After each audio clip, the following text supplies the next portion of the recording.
Gusto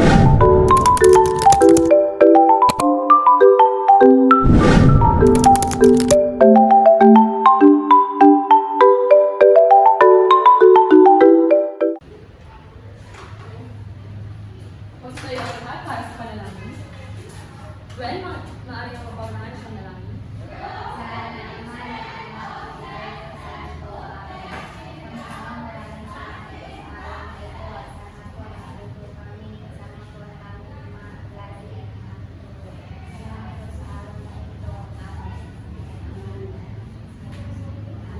Ngayon, bago kayo upo, ay mangyaring punutin muna ang mga kalat na nasa ilalim ng inyong upuan. At ayusin ang pagkakanilan nito ayon sa pangangailangan. Ayan! Magandang umaga sa inyong lahat! Magandang umaga po, Binibining Pisa. Magandang umaga, mga kaibigan po. Maraming salamat po. Ana Rose, bilang ikaw ang kalihim, maaari kitang talungin kung sino ang lumiban sa klase ko ngayong umaga. Isa lamang po ang lumiban sa klase sa umagang ito po, si Andy Yuri Sabilis po. Maraming salamat, Ana Rose! Palakpakan naman natin si Ana Rose. Dahil ngayon, ay meron tayong tatlong alituntunin na kailangan natin tandaan sa klase ko ngayong araw. Ano nga ba ito? Maaari bang basahin ang unang alituntunin, Joy Ann? Iwasan gumamit ng gadgets at iwasan makipag-usap sa kapatid. Sunod, basahin mo, Apple. Umupo ng maayos at maging makinig sa guro o kung sino man ang nagsasalita. At sunod naman, basahin mo, Marlo. Basahin mo, Marlo. Ana Rose, basahin mo. Kung may sasabihin na itaas lamang ang kanang kamay. Maraming salamat. Ngayon, nag-ako na tayo sa pagbabalik-aral. Sino sa inyo ang makapagbibigay at makapagsasabi sa akin kung ano nga ba ang tinalakay natin noong mga nakaraang talakayan? Marlo? Tungkol po sa salaysay. Mahusay, ano nga ba ang salaysay, Marlo? Huwag ka muna upo, tayo ka muna. Ano nga ba ang salaysay? Ang salaysay, binubuo ng mga pag-uusap na may introduction, body, at conclusion. Mahusay, palakpakan naman natin si Marlo. Ngayon, ay mangyari tumayo ang lahat para sa ating motibasyon. Ang inanda kong motibasyon ay ngayon ko lang naisipan. Susundin niyo lang ako. Ilagay ang kamay sa bewang. At sumayaw. At iikot ang bewang ng tatlong beses. Ay, isip mo naman, Joy. Tapos na po, ma. Pabalik naman. Isa, Dalawa. Tatlo. At i-shake ang kamay. At tignan ang katabi. At kumustahin siya. Kumusta? Okay, ngayon, kumayari tayo upo.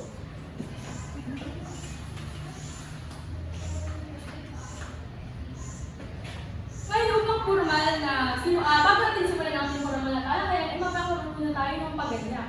Handa na ba kayo kung ano ang ating gagawin ngayong araw? Handa na!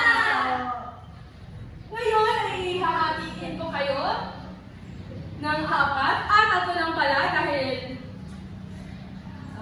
hahatiin ko kayo ng tatlo at hahagay ang kalahok at ipapasa ang guro ang papel na naglalaman ng mensahe sa unang grado. So ang gagawin natin ngayon ay magbulungang insik. Pamilyar ba kayo dyan sa pagbulungang insik? Hindi po!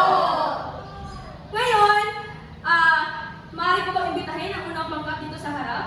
Joy Ann, Marlo at Ana Rose. Napumari dito sa harap. Ayan. Si Joy Ann ang bubunot ng mga salitang narito sa kahon. At pagkatapos, ipapasa niya ito kay Marlo sa pamamagitan ng pagsasalita o ng bulong. At si Ana Rose ang magsasabi sa akin kung ano nga ba ang salitang ilo. Handa na ba kayo? Handa na po! Marlo, doon ka? Marlo, dito ka. Sunod din siya. Ayan. Ana Rose, Durihan ka.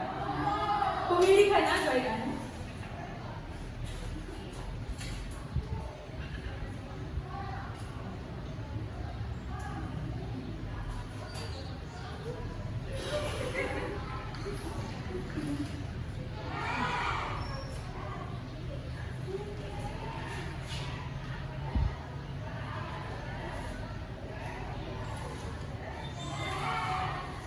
Tatay mo bulutong ko. Ayusin mo, sabihin mo sa harap ng klase mo. Tatay mo bulutong. Tatay mo. Maaari bang basahin ang nakasulat, Ana Rose? At bigyan ito ng tono. Tatay mong bulutong, pwede lang igatong. Nanay mo maganda, pwede mong ibenta. Maraming salamat, maaari na kayo umupo. Ngayon, sa hindi ko natawag, tatanungin ko kayo kung para saan ba o meron ba kayong ideya kung ano ang tatalakayin natin ngayong araw bakit sa ginawa ng inyong mga kaklase at bakit sa binasa ng inyong mga kaklase? Akol? Palagay ko po ay tatalakay ka po ng tula. Mahusay! Palakpakan naman natin si Akol. Ngayon, ay tatalakayin natin ang patungkol sa tula. Pero bago yan, alamin muna natin ang ating layunin. Sabay-sabay na basahin ang layunin. Pagkatapos ng apat na minutong talakayan, ang mga mag-aaral ay inaasama na ipamamalas ng mag-aaral ng pag-unawa sa mga akdang pampolitikang gumaganap sa panahon ng Amerikano, Commonwealth at sa kasalukuyan. Na isusulat ang sariling tula sa alinmang anyong tinalakay tungkol sa pag-ibig sa tao, bayan o kalikasan. Nabibigkas ng madamdamin ang tulang isinulat. Ayan, so ito ang ating layunin para sa araw na ito.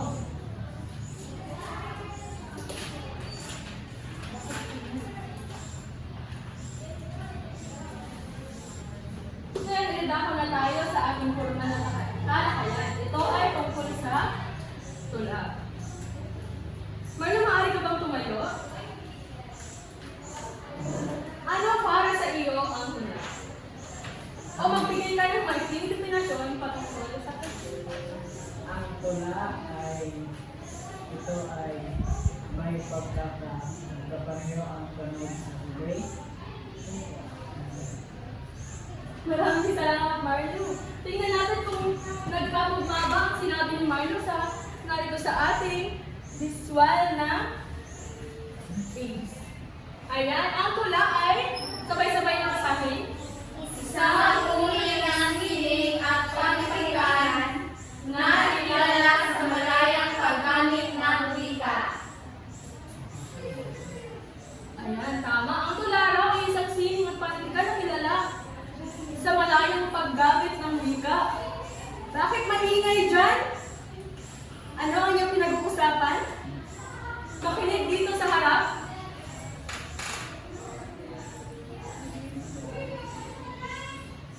Ayan. Bakit sinasabing ang tula ay isang uri ng sining at panitikan na kilala sa malayang paggamit ng wika?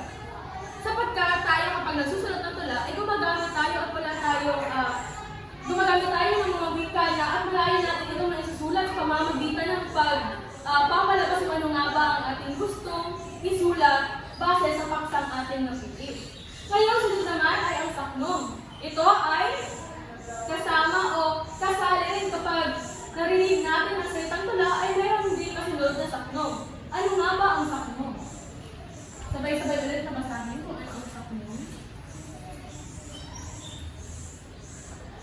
Isang grupo ng mga salita sa loob ng isang tula na may dalawa o higit pang kalugtod. Nakapagsulat na ba kayo ng tula?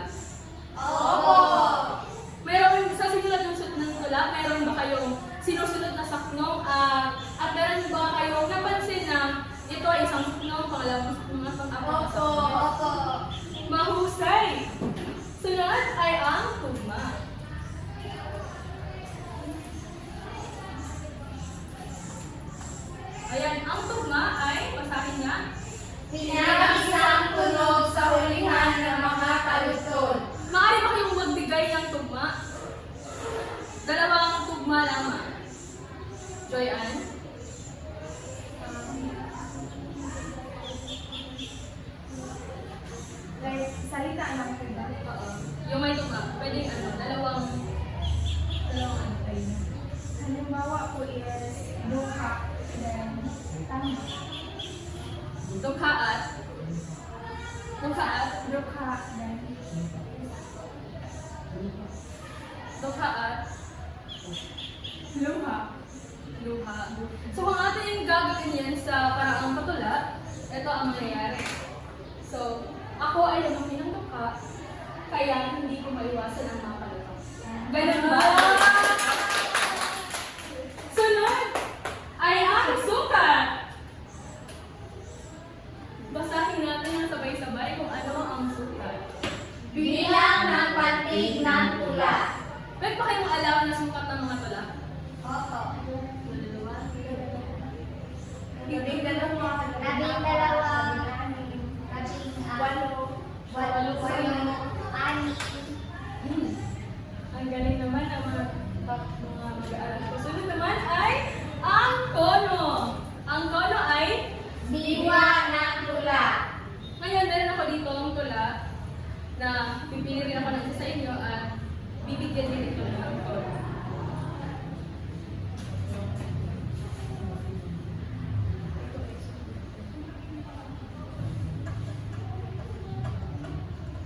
Ayan, Gwen, maaari mo ba itong masahin? Lagyan mo ng kono. Isang buting lang palay, sakop ang buong bahay. Maraming salamat, Gwen. Bakit sinasabi na ang tono ay ang diwa ng tula? Sino ang makapagsasabi sa akin? Meron ako ditong inihandang pabreno para sa makakasagot. Ano po? Marlo, tumayo. Joy Ann, meron ka bang sagot? Para po sa akin, ang tono at diwa ng tula, ito yung kahulugan ng ibig sabihin na yung mga opinion or yung mga isinulat. Or Meron pa bang maraming salamat, Joy Ann, yan ay mahusay yung kasagutan. Meron pa bang ibang makakasagot? Kung bakit tinatawag ang tono bilang isang diwa ng tula? Anna Rose? Anna Rose? tinatawag na diwa ng tula ang tono sapagkat ito ang nagbibigay ng emosyon o damdamin para labis na maramdaman ng mga mambabasa o ng mga tagapakinig ang mensahe na nais ipaabot ng mismong tula. Maraming salamat. Bigyan natin ang tatong palakpakan si Anna Rose. Isa, dalawa, tatlo. Ayan. Ngayon, dahil mayroon na kayong kaalaman patungkol sa tula, meron na ba kayong kaalaman patungkol sa tula o meron pa kayong mga katanungan? Okay na po. Ayos na ba? Opo. Ayos na ba? Opo. Ayan. Sunod, magkakaroon tayo ng pagbasa at pagbigkas. Sa parehong pangkat ay pipili kayo ng pinatawan na siyang bubuo ng paksa ng tula na ihahanda ng guro. Bibigyan ko lamang kayo ng 5 minuto upang maghanda ng kanilang presentasyon at gaganapin niyo lamang ang presentasyon sa loob ng 2 minuto. Ayan. So, pumunta na kayo sa mga kagrupo ninyo at gumawa kayo ng isang tula at inyo itong i-present sa harap dahil meron itong kalakip na pamantayan sa pagkat. Ayan.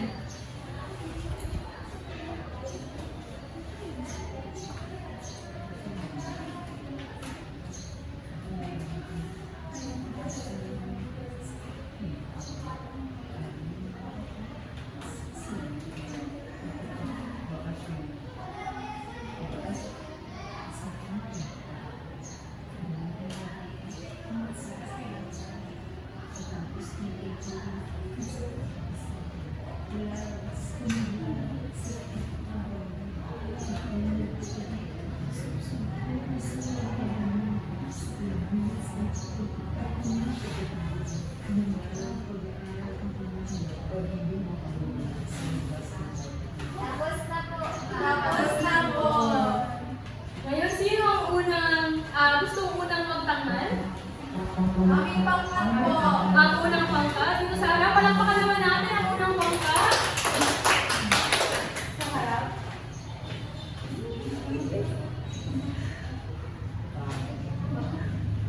Bakasyon na naman. Bakasyon na naman sa ating kapaligiran. Kaming mga bata, masasaya na naman. Pagkatapos ng tungkulin, kay sarap isipin, lalabas maglalaro sa kapitbahay namin. Ako'y nagpakahirap sumsupulo sa mga aralin. Si itay at si inay at mga kapatid rin. Nangaral pag-aaral ang unahin para hindi mapariwala sa landas na tataanin. Ngayon, para sa pangalawang pangkat, kaharap ko yan. Ay, pakinggan natin si Gwen. Lupain. Sa aking lupain, doon nagmumula lahat ng pagkain nitong ating bansa. Ang lahat ng tao mayaman pulukha. Sila'y umaasa sa pawis ko't gawa. Maraming salamat po. Dahil meron na kayong naibigay na tula, mangyaring tatanungin ko ang pangkat dalawa kung ano nga ba ang inyong masasabi tungkol sa tulang ibinahagi ng pangkat una. Tumayo lamang, Apple. Ang masasabi ko po sa pangkat una ay mahusay ang tula na ginawa ni Mario mga tula ng pangkat. Ayan. So, pangkat, sa unang pangkat naman, ano kayo masabi sa pangalawang pangkat o sa kanilang tula? Ang pangkat ko sa amin ay maayos naman yan na ibahagyan ko ng tula.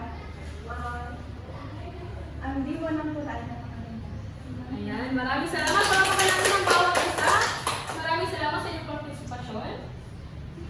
Ngayon, para sa ating paglalakad, ito ay isang individual na gawain. Bibigyan ko kayo ng mga papel na doon yung sulat ang inyong mga tula. Mayroon kayong karapatan na pumili ng inyong magiging paksa. Ito ay pwede itong patungkol sa kalikasan, sa pag-ibig, sa pamilya, kaibigan, politika, edukasyon, at para naman sa akin o para sa mga guro na minamahal natin. So ngayon, magsusulat kayo ng tula at isusulitin ito sunod na pagkakita. Okay? Mangyari ipasa lamang sa likod ng walang kalakalimutan.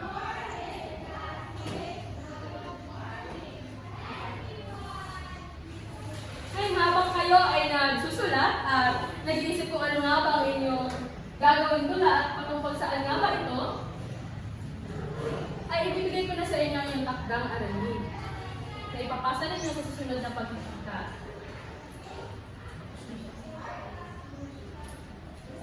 Tapos na po. Ayan, tapos na si Gwen. Dalhin mo yan sa bahay mo, Gwen, at basahin mo doon.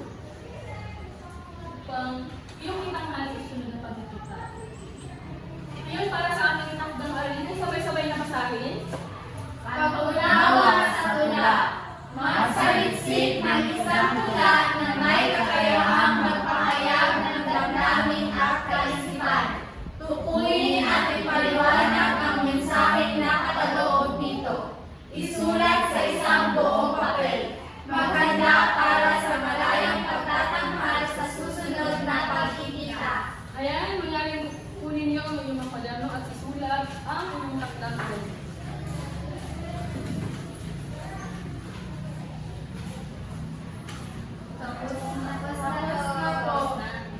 At dahil tapos na, at wala na rin tayong oras, at may susunod pa sa akin na guro, mayroon tuloy ang lahat para sa ating panalangin na pangunahan ni John Mario.